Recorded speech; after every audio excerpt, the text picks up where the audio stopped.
আসসালামু আলাইকুম ওয়া রাহমাতুল্লাহি ওয়া বারাকাতুহু। জানি না আমার এই ফেসবুক পেজের যত ফ্রেন্ড ফলোয়ার আছেন, আশা করি সবাই ভালো আছেন। আমিও আল্লাহর রহমতে ভালো আছি এবং সুস্থ আছি। আজকে দেখেন, আমরা দুনিয়ার এই লাভ এবং লালসায় পড়ে এবং দুনিয়ার মায়ায় পড়ে আমরা কিন্তু আখিরাতকে ভুলে গেছি। আজকে দেখেন, আমি এই ঠান্ডার মধ্যে দিয়েও আপনাদেরকে ভিডিও উপহার দেওয়ার জন্য এই টপিক নিয়ে আলোচনা করতেছি। দেখেন, এই ঠান্ডা অপেক্ষা করে দোকানে গেছি। মাতামে আমি যে জায়গায় ডিউটি করি, 2টা মুরগি নিছি, পেঁয়াজ নিছি, টমেটো নিছি, এই যে সেন্টেস নিছি খাওয়ার জন্য। তাহলে আজকে দেখেন, আমি যদি এই দুনিয়ার কষ্টের জন্য যদি আমি ঘুম থেকে উঠে দোকানে আসলাম, এরপরে এই দোকান থেকে এগুলা নিলাম, এখন রুমে যাইতেছি, আবার এগুলাকে কাটবো, ভিজাবো, ফাঁক করব, কত কষ্ট, তাই না? দুনিয়ার জন্য, দুনিয়ার মধ্যে ভালো থাকার জন্য।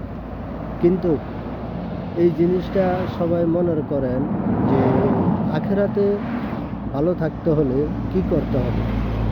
আখেরাতে ভালো থাকতে হলে বা অন্ধকার কবরের মধ্যে ভালো থাকতে হইলে, যে কবরের অন্ধকার কবরের নিচে আমরা থাকবো অনন্তকাল, চিরকাল, সেই কবরের মধ্যে আমাদের দেহ বিচ্ছিন্ন হয়ে যাবে, সব কিছু আমাদের বিচ্ছিন্ন হয়ে যাবে, শুধু পরে থাকবে হাড়গুলা।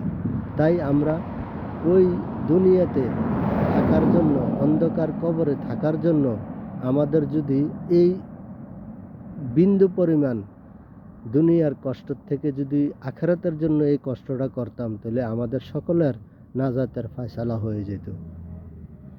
আল্লাহ সুবহানাহু ওয়া তাআলা সবাইকে নাজাতের ফয়সালা করে দিত। কিন্তু আমরা খালি দুনিয়াটাই দেখতে আসি বড় করে, কিন্তু যে আখিরাতে আমরা থাকবো, যে অন্ধকার কবরে আমরা থাকবো, সেটাকে আমরা বড় করে দেখি না, সেটাকে আমরা ছোট করেই দেখি।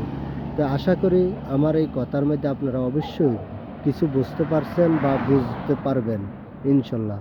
তাই সবাই আমরা চেষ্টা করব যেমন আল্লাহর রসুল খুশি হয়ে যায়, কাল কিয়ামতের মাঠে যেন আল্লাহর রসুলের শাফায়াত যেন সবাই পায়, সেইভাবে দুনিয়াতে চলে যাবেন, সেইভাবে আমল করে যাবেন, সেইভাবে আখিরাতের জন্য কিছু করে যাবেন। তো এই জন্য সবাই আল্লাহর রহমতে ভালো থাকবেন, সুস্থ থাকবেন। আল্লাহ যেন সবাইকে বুঝার এবং মানার তৌফিক দান করে এবং 5 ওয়াক্ত নামাজ পড়েন এবং কোরআন সুন্নাহ অনুযায়ী চলবেন। তো ভালো থাকবেন, সুস্থ থাকবেন। আল্লাহ হাফেজ। ভিডিওটা বেশি লম্বা করলাম না। সবাই ভালো থাকবেন, সুস্থ থাকবেন। আল্লাহ হাফেজ।